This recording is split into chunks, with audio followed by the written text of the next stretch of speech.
Hello everyone, দেখো বিগত বছরের পরীক্ষায় এসেছিল, রেলের পরীক্ষায় জুনিয়র ইঞ্জিনিয়ারিং এর পরীক্ষায় এসেছিল এমন একটা কোশ্চেন নিয়ে আমরা আলোচনা করে নেবো। তো দেখো বলেছে ইফ 2 এর পাওয়ার এক্স আছে সমান 64, আবার এখানে 4 এর পাওয়ারে ওয়াই আছে, এটা সমান 256, then find the value of 1/x plus 1/y। তাহলে আমাদেরকে এক্স আর ওয়াই এর মান বার করতে হবে।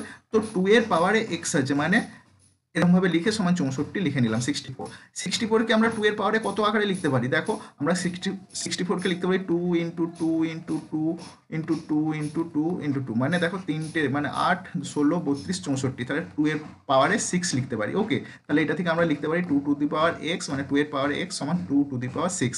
এখানে যেহেতু বেস সমান আছে, এই দুইটা হচ্ছে বেস, হ্যাঁ বেস সমান হলে পাওয়ার পাওয়ার সমান হয়ে যায়, তাহলে এক্স সমান 6। তাহলে আমরা এক্স সমান 6 পেয়ে গেলাম। একইভাবে এখানে 4 এর পাওয়ারে ওয়াই আছে সমান 256, 4 এর পাওয়ারে ওয়াই আছে সমান 256।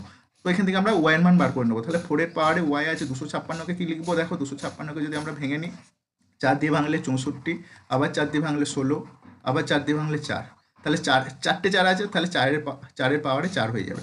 তাহলে আমরা এখান থেকে বলতে পারি ওয়াই সমান 4। এখন এই 1/x প্লাস 1/y রে এক্স সমান 6 বসিয়ে নেবো, ওয়াই সমান 4 বসিয়ে নেবো। তো দেখো 1/x প্লাস 1/y সমান 1/4, সরি 1/6 প্লাস 1/4।